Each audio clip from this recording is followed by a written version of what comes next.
Bismillahirrahmanirrahim. Assalamualaikum warahmatullahi wabarakatuh.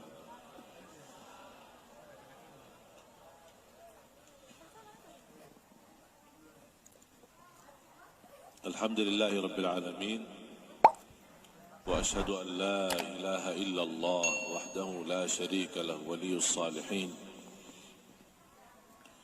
وأشهد أن سيدنا ونبينا محمدا عبد الله ورسوله الصادق الأمين اللهم صل وسلم وبارك على سيدنا محمد وعلى آله وصحبه ومن تبعهم بإحسان إلى يوم الدين. Para hadirin yang dimuliakan Allah Subhanahu wa taala. Alhamdulillah, saya senang sekali bisa hadir bersama-sama di majlis ilmu yang insya-Allah menjadi majlis yang barakah dan ilmu yang kita sama-sama belajari menjadi ilmu bermanfaat.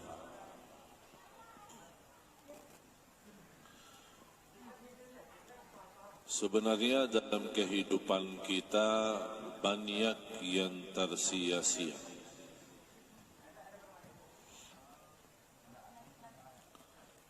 Kalau kita tuliskan apa yang telah kita lakukan selama ini, pasti kita merasa banyak kekurangan, apalagi terhadap agama.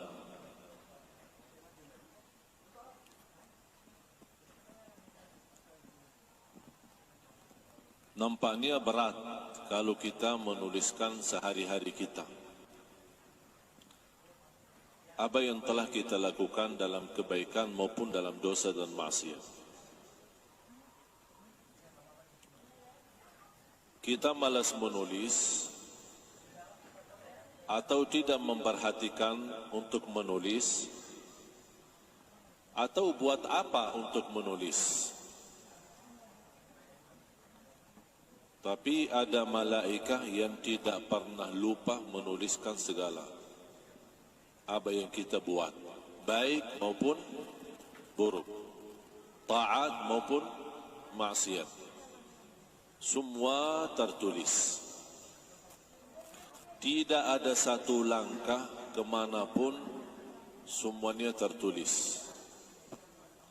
Langkah-langkah menuju ke tempat ibadah, tertulis langkah-langkah itu ibadah.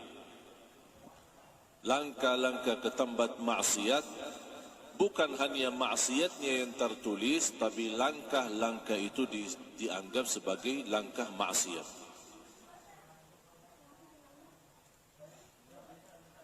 Salah satu karunia Allah Subhanahu wa taala, karena kita sebagai manusia tidak terlepas dari dosa maksiat, Allah mengampuni dosa-dosa kita di antara salat-salat kita. Subuh sampai zuhur diampuni dosa kita. Zuhur sampai asar diampuni dosa di antaranya. Asar sampai maghrib diampuni Allah dosa kita. Maghrib sampai isya diampuni oleh Allah dosa kita. Isya sampai subuh diampuni oleh Allah dosa kita.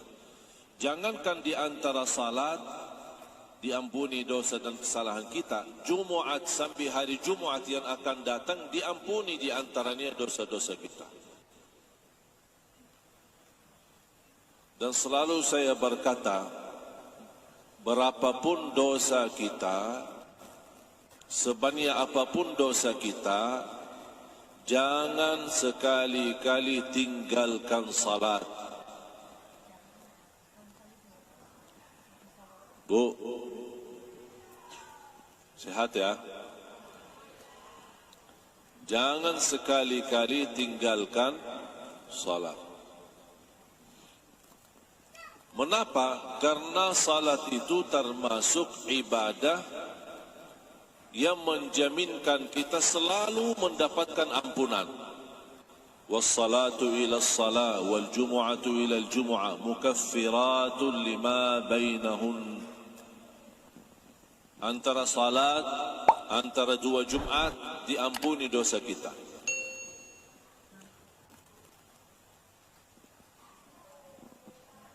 Bayangkan Bapak Ibu, kalau kita tidak diampuni, harus minta ampun.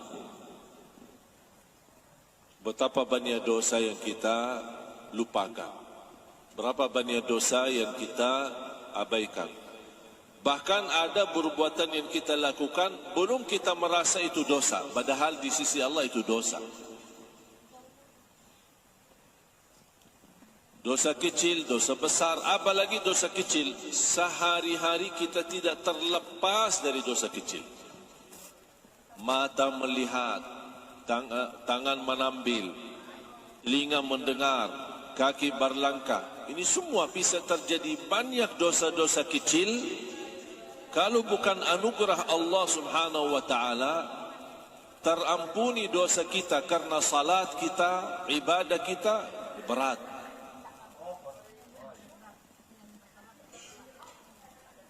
Makanya apapun yang terjadi, jangan tinggalkan salat. Perilaku kita masih sangat parah. Dosa kita terlalu banyak. Tetap jangan tinggalkan salat. Tidak boleh ada bahasa, buat apa saya jaga salat? Saya aja belum tentu orang baik. Buat apa saya perhatikan salat? Perilaku saya aja yang tidak enak. Sekali lagi, dosa kita walaupun sudah melalui batas, tetap jangan tinggalkan salat. Karena salat itu termasuk kesempatan untuk diampuni dosa kita. Artinya, dosa-dosa yang sehari-hari kita lakukan, kita lupa memohon ampun, lupa taubat, atau kita tidak sadar yang kita lakukan itu dosa, otomatis karena kita menjaga salat, otomatis Allah ampuni dosa tersebut. Walaupun kita tidak menganggap yang kita lakukan dosa, tapi di sisi Allah sudah tertulis dosa. Bagaimana kita kalau tidak diampuni karena salat kita? Bisa bahaya.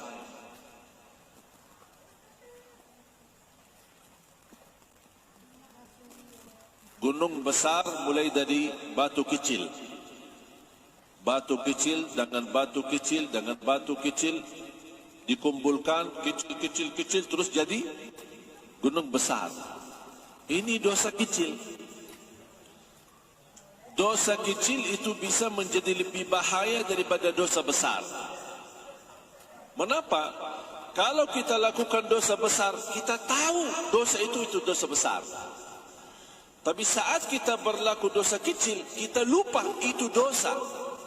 Bahkan dianggap tidak apa-apa. Disitulah bahayanya dosa kecil. Makanya ada satu kaidah, la saghirata ma'al israr wa la kabirata ma'al istighfar. Tidak ada dosa kecil kalau sering dilakukan. Kalau sering dilakukan dosa kecil jadi besar di hukum Islam. Ada orang suka berlaku dosa alasannya karena kecil. Ini kan dosa kecil. Makanya ulama berkata, la saghirata ma'al israr. Yang terulang berkali-kali bukan kecil lagi, sudah menjadi besar. Wala kabirata ma'al istighfar. Tidak ada dosa besar yang bisa melawan istighfar. Makanya bahagia seorang yang suka beristighfar.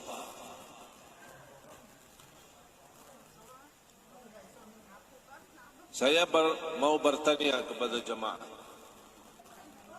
Sehari-hari istighfar rutin berapa? Yo. Berapa banyak sehari istighfar? Cuma pas ketika ditembak musibah, astagfirullahaladzim. Itu aja. Pernah enggak rutin istighfar? Maksudnya apa rutin? Sebagaimana kita ambil air wudu ketika waktu salat dan berdiri di tempat musalla, tempat salat dan salat. Itu kan namanya rutin. Pernah enggak ada istighfar yang rutin? Saya duduk di satu tempat, di masjid, di musalla, di rumah, di kamar sendiri, diamkan diri sendiri, duduk sendiri, hanya isi di waktu itu istighfar. Berapa kali bebas? Kalau Rasulullah SAW setiap hari 100 kali istighfar. Dan itu rutin. Ya Allah, bayangkan Nabi Muhammad, Nabi yang suci, Nabi yang mulia, ma'asum, tidak berdosa, tapi dia beristighfar 100 kali. Kita yang setiap hari berdosa, setiap hari tak sadar tidak sadar menyakiti perasaan orang lain, sadar tidak sadar menzalimi orang lain, menyakiti hati orang tua, menzalimi anak kita. Berapa banyak dosa yang kita lakukan, yang kita sadari maupun tidak sadari, sedangkan tidak pernah istighfar. Rasul aja yang tidak ada dosanya istighfar 100 kali. Seharusnya kita kalau bisa 1000. Karena kita manusia tidak terlepas dari dosa. Jangan malu berdosa, tapi malulah kalau tidak mau beristighfar. Mengapa jangan malu kalau kita berdosa? Karena kita manusia tidak akan bisa terlepas dari dosa. Makanya jangan malu kalau kita berbuat salah. Tapi malu kalau sudah tahu dan kita sadar ini salah, ini dosa, tapi belum mau beristighfar. Ini yang harus buat kita malu. Apa bukti kita tidak bisa terlepas dari dosa dan maksiat? Tahu enggak buktinya apa?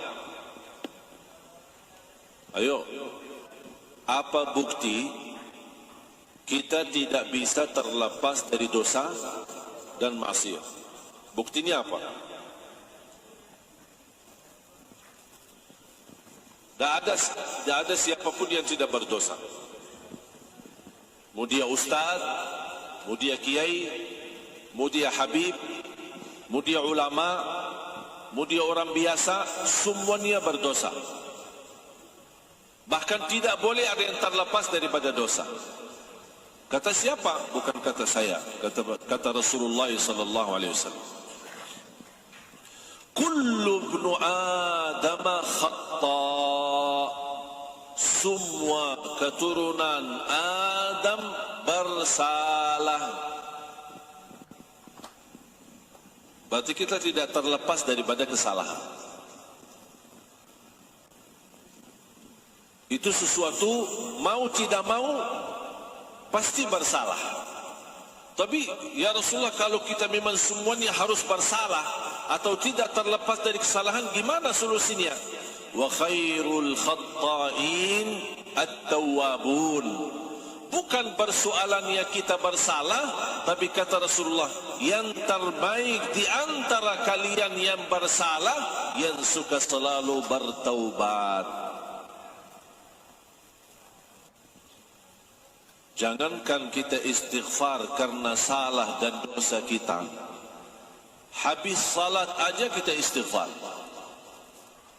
Kira-kira berbuat salat itu perbuatan dosa atau salah? Salat itu dosa?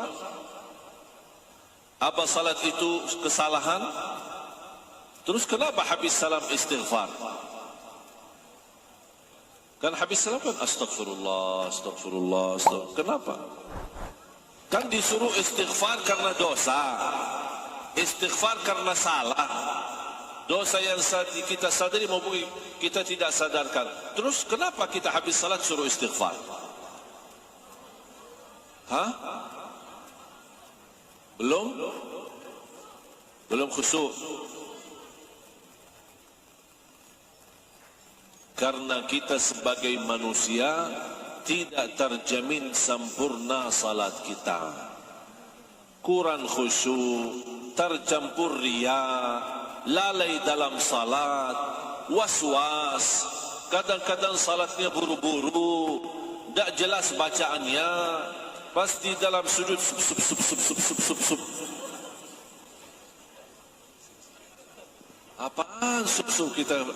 Setahu saya subhanallah, subhan rabbiyal a'la wa bihamdihi.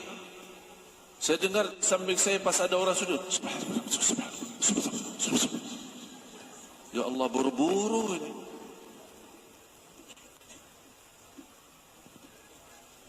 Atau bacaan ini.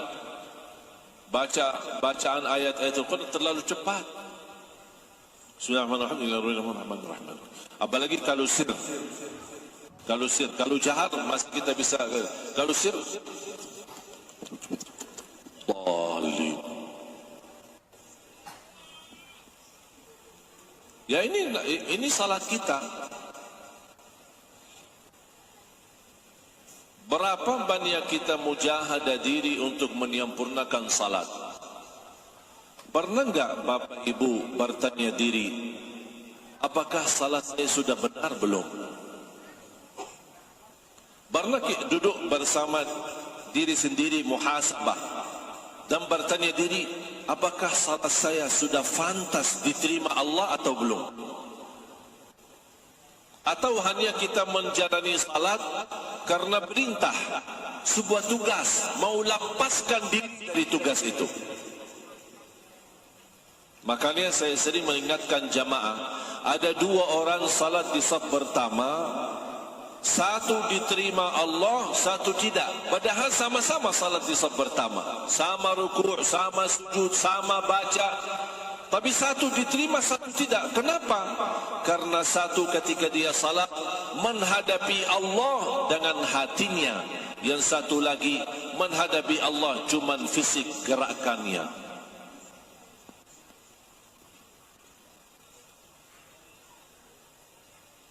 Apalagi kalau kita masuk masjid, melihat orang-orang yang sedang salat sunnah qabliyah atau salat tahiyatul masjid.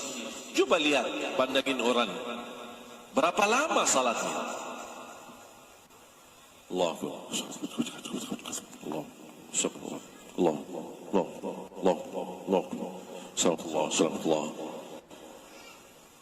Saya bayangkan mau baca secepat-cepatnya baca Al-Fatihah, dia sudah selesai satu rakaat, saya belum selesai surah Al-Fatihah.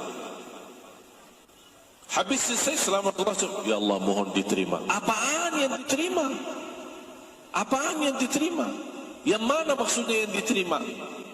Ibadahnya atau fisiknya? Gerakannya cuma gerakan saja.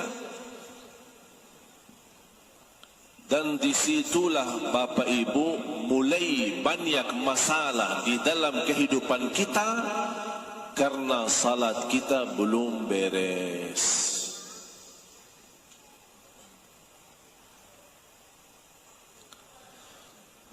Beda orang yang mendengar panggilan Allah muazzin. Ketika dia mendengar Allahu Akbar, tertutup hatinya, melepas segala urusan, segera ambil air wudu, datang melaksanakan ibadah. Karena dia merasa panggilan muazzin ini bukan kumandan azan, tapi ini panggilan Allah memanggil saya untuk datang menghadapinya. Dan saya cinta kepada Allah, makanya ketika mendengar azan tersentuh hatinya dan dia lepaskan segala kerjaannya. Makanya salatnya dia jauh lebih nikmat daripada orang yang hanya datang pas ketika ada waktu dia melaksanakan salat. Tapi kalau lagi sibuk, tercepat macet, atau lagi belanja di Tanah Abang, tak apa-apa, nanti aja salatnya. Gampang. Saya ingat ayah saya tidak pernah marah sama saya, apalagi mau mukul. Kecuali ada dua. telat salat dan belum setor hafalan. Marahnya bukan main. Ketika saya berlindung kepada ibu saya, berdiri di belakang ibu saya, supaya saya tidak mau dimarahi sama ayah saya, langsung ibu saya bertanya, salah kamu apa?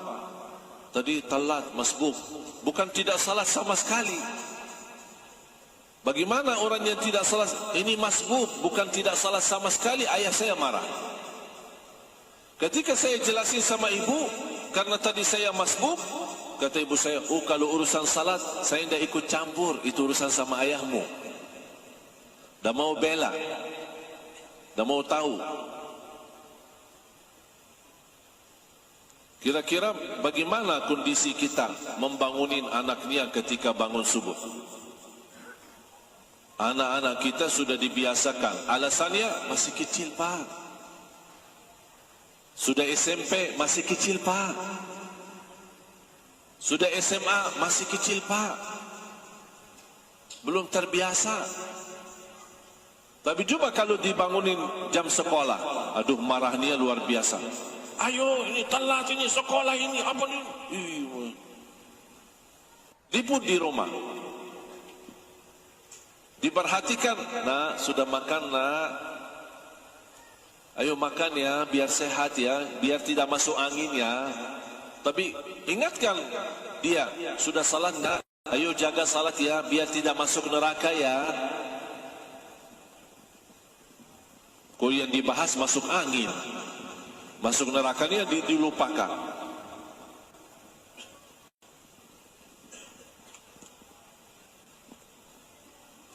Silahkan Bapak Ibu, saya harap semuanya menuliskan ketika tertimpa musibah atau ujian, kenapa saya diuji? Ada apa?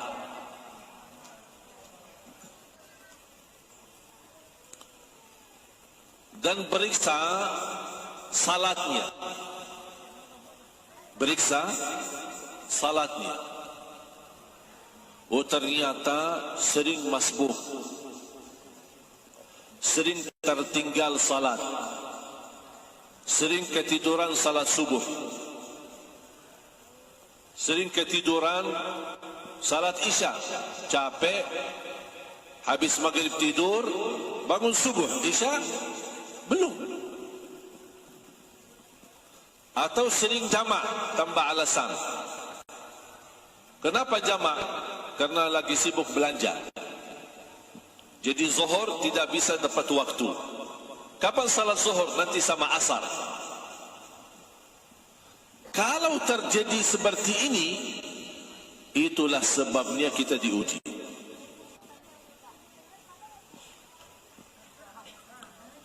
Tidak ada orang yang cinta masjid, cinta salat, apalagi mengutamakan awal waktu, bahkan tidak pernah masbuk, bahkan tidak pernah tertinggal takbirah ihram sama imam. Wallahi Bapak Ibu tidak akan sama orang yang suka masbuk, apalagi yang tertinggal salatnya. Tidak mungkin sama di sisi Allah orang yang datang sebelum azan ke masjid, karena dia tidak menunggu dipanggil.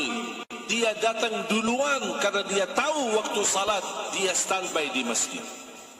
Karena menurut seorang ulama berkata, al-azanu nida'un lil ghafilin.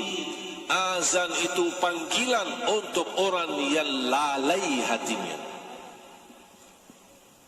Makanya orang yang suka lalai dipanggil Allahu Akbar, Allahu Akbar, supaya sadar, jangan lalai, sini datang. Tapi kalau orang yang tidak pernah lalai, tidak pernah dipanggil, dia sudah datang duluan. Orang yang datang sebelum azan, orang yang datang saat azan, orang yang datang sesudah azan, orang orang yang tidak pernah tertinggal takbirah ihram bersama imam, sama yang masbuk atau yang telat salat, tidak mungkin sama di sisi Allah. Bahkan tidak mungkin sama di dalam surga Allah. Tak bisa sama. Kalau semuanya sama, berarti Allah tidak adil. Dan tanda keadilan Allah, orang yang berlaku baik akan dibalas yang lebih baik. Makanya jangan heran kalau ada orang posisinya di surga di derajat tinggi, ada satu lagi padahal sama-sama di satu masjid, tapi kok beda. Satu derajat di dalam surga, perbedaannya seperti antara bumi dan langit. Itu satu derajat. Bedanya, jauhnya antara bumi dan langit. Berarti naik satu derajat seperti naik dari bumi ke langit. Aduh, jauhnya. Ini padahal jemaah saya, teman saya. Kok bisa jauh dia? Kenapa dia bisa jauh dan tinggi? Karena dia datang lebih duluan daripada saya.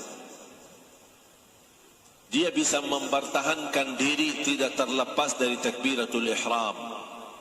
Dia tidak pernah tinggalkan, jangan salat wajib, salat sunnah, qabliyah, ba'diyah saja tidak pernah tertinggal. Dan itu mereka tidak akan sama di sisi Allah. Walaupun sama-sama baik, jaga salat 5 waktu, cukup enggak? Cukup. Menjalani kewajiban. Tidak ada sunnah qabliyah, ya terserah. Tidak ada sunnah ba'diyah, boleh.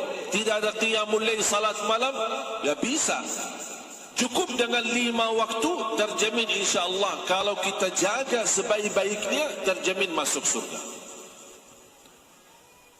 Tapi persoalannya bukan masuk surga. Di mana nanti saya ditempatkan di dalam surga? Sama enggak sama Nabi Muhammad? Sama enggak sama orang-orang yang saleh? Tidak mungkin sama. Makanya jamaah sekalian, tolong jaga salat. Bukan saya maksud jaga salat, bukan berarti Bapak Ibu tidak salat. Saya tahu Bapak Ibu orang yang suka salat. InsyaAllah istiqamah menjaga salat. Tapi yang saya maksud jaga salat, artinya perbaiki hubunganmu sama Allah lewat salat. Cuba masing-masing tunjukkan cara yang terbaik kepada Allah dalam salatnya. Misal, ada yang bisa tunjukkan kepada Allah melalui salat, ya Allah, saya mulai hari ini InsyaAllah tidak akan terlepas takbiratul ihram bersama imam. Saya tidak mau telat lagi. Ada orang yang bisa menunjukkan yang terbaik, saya tidak akan terlepas daripada salat jamaah.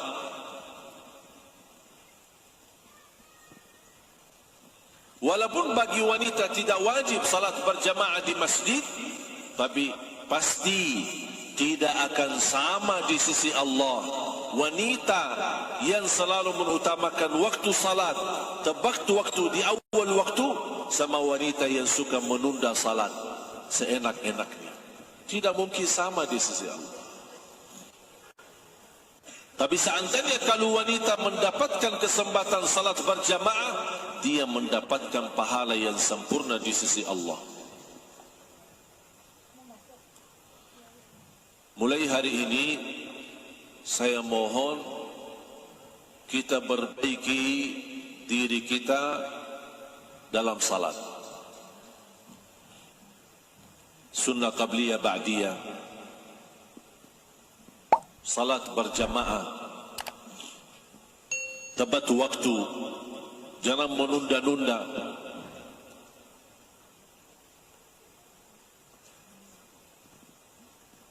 Dan yang terakhir salat malam.